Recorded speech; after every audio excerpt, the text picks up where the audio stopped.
Friends, കുറച്ച് ദിവസമായി ഞാൻ പറയണു നമുക്ക് ട്രീ ഉണ്ടാക്കാമെന്ന്. അങ്ങനെ എനിക്ക് ഇരുന്നിട്ട് ഇരിപ്പ് ഉറയ്ക്കാത്ത കാരണം കൊണ്ട് എൻ്റെ കെട്ടിയവൻ പോയി എവിടുന്നെങ്ങാണ്ടെന്നൊക്കെ ഒരു ഈറ്റക്കമ്പ് സംഘടിപ്പിച്ചുകൊണ്ട് വന്നിട്ട് അത് ഉണ്ടാക്കാനുള്ള പരിപാടിയിലാണ് കേട്ടോ ഞങ്ങൾ. നമ്മൾ ഈ പുറത്തുനിന്നൊക്കെ ഈ റെഡിമെയ്ഡ് ട്രീ ഒക്കെ വാങ്ങിക്കുമ്പോൾ എത്ര രൂപയാണ് കാശ്? ഈ 4000 ഞങ്ങൾ കഴിഞ്ഞ പ്രാവശ്യം പുറത്ത് പോയപ്പോൾ വില ചോദിച്ചു. എന്താ ഒരു റേറ്റ്! അതൊക്കെ പോട്ടെ, 2000 3000 ആ റേഞ്ചൊക്കെ വരും കേട്ടോ. അപ്പം ഞങ്ങൾ വിചാരിച്ചു എന്നാൽ പിന്നെ സ്വന്തമായിട്ട് അങ്ങോട്ട് ഉണ്ടാക്കാമെന്ന്. ഇങ്ങനെ കെട്ടവൻ എവിടെ നിന്നൊക്കെയോ പോയി ഒരു ഈറ്റക്കമ്പൊക്കെ സംഘടിപ്പിച്ച് ഞങ്ങൾ ഉണ്ടാക്കാനുള്ള പരിപാടിയിലാണ് കേട്ടോ. ആദ്യം ഉണ്ടാക്കിയത് ഒരു ചെറിയ രീതിക്ക് അങ്ങോട്ട് ഫ്ലോപ്പായി പോയി. പിന്നെ അത് അഴിച്ച് റിപ്പയർ ചെയ്തിട്ടാണ് പിന്നെ രണ്ടാമത് സെറ്റ് ചെയ്തത് കേട്ടോ. അങ്ങനെ ഞങ്ങൾ ട്രീ ഒക്കെ ഉണ്ടാക്കാനുള്ള പരിപാടിയിലായി. 4 വശവും ആദ്യം 4 കമ്പ് വെച്ചിട്ടാണ് സെറ്റ് ചെയ്തത്. പക്ഷെ അത് ഫ്ലോപ്പായി പോയി. അങ്ങനെ ആ ഒരു കമ്പ് എടുത്ത് കളഞ്ഞിട്ട് പിന്നെ 3 എണ്ണം വെച്ചിട്ടാണ് കേട്ടോ പിന്നെ ലാസ്റ്റ് ഞങ്ങൾ ചെയ്ത് തീർത്തത്. ഇതുണ്ടാക്കാൻ നല്ല ക്ഷമയുള്ള ഒരാൾക്ക് പറ്റത്തുള്ളൂ കേട്ടോ. എൻ്റെ കെട്ടിയവന് തീരെ ക്ഷമയില്ലായിരുന്നു. അതുകൊണ്ട് എങ്ങനെയൊക്കെയോ ഒന്ന് ഉണ്ടാക്കി തീർത്തെന്ന് മാത്രമേ ഉള്ളൂ. പിന്നെ കഴിഞ്ഞ പ്രാവശ്യത്തെ കുറച്ച് കിടുങ്ങാമണികളൊക്കെ ഇരിക്കണ്ടായിരുന്നു. അപ്പോൾ അതൊക്കെ ഞാനിങ്ങനെ എടുത്ത് വെച്ച് തൂക്കിയിടാനുള്ള അതിനകത്ത്. പിന്നെ അത് നോക്കിക്കഴിഞ്ഞ് കഴിഞ്ഞപ്പോൾ കുറേയൊക്കെ ഇങ്ങനെ അതിൻ്റെ ഹാങ് ചെയ്യാനുള്ള നൂലുകളൊക്കെ വിട്ട് കിടക്കുകയായിരുന്നു. അപ്പോൾ പുതിയത് 2 പാക്കറ്റ് മേടിക്കണം എന്ന് ഞാനിങ്ങനെ പുറകെ കിടന്ന് പറഞ്ഞ കാരണം അങ്ങനെ പുതിയ ഗിഫ്റ്റ് ഐറ്റംസ് കുറച്ച് മേടിച്ചിട്ടാ. അതൊക്കെ മേടിച്ചുകൊണ്ട് വന്ന് പിന്നെ ഞങ്ങൾ സെറ്റ് ചെയ്തിട്ട്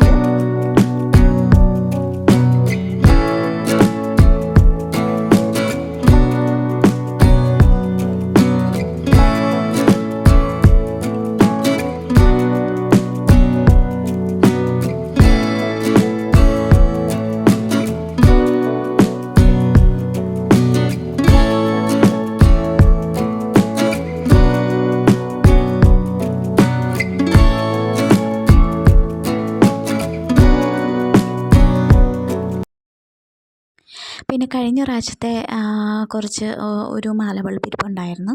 പിന്നെ അതുകൂടാതെ ഞങ്ങൾ പുറത്തുനിന്ന് പോയിട്ട് വേറെ പുതിയതൊരെണ്ണം മേടിച്ചുകൊണ്ട് വന്നു. അത് രണ്ടും കൂടെ ഒരുമിച്ച് സെറ്റ് ചെയ്ത് ഇടാനുള്ള പരിപാടിയാണ് കേട്ടോ.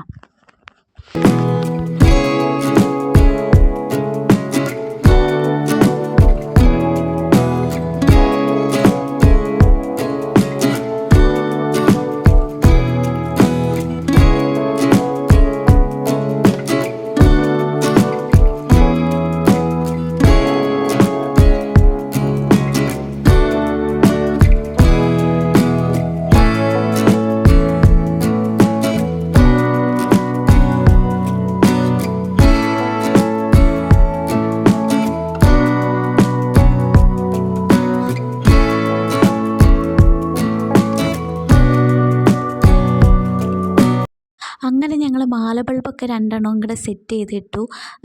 നമ്മുടെ ട്രീ നല്ല സുന്ദര കുട്ടപ്പനായി, നല്ല അടിപൊളിയായിട്ടാണ്.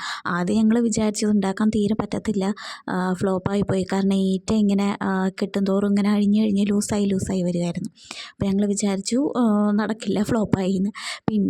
പിന്നെ ഞങ്ങൾ ശ്രമിച്ച് ഏതാണ്ട് ഈ ഒരു പരുവത്തിലായിട്ട്. അപ്പോൾ ഉണ്ടാക്കി കഴിഞ്ഞപ്പോൾ നല്ല സെറ്റായി സംഭവം. ഏതായാലും കാശ് ലാഭിച്ചു. അപ്പോൾ നിങ്ങൾക്കും ഉണ്ടാക്കാൻ താല്പര്യം ഉണ്ടെങ്കിൽ ഒരു 2 ഈറ്റ കഷ്ണം മാത്രം മതി. ഒന്ന് ട്രൈ ചെയ്ത് നോക്കണം.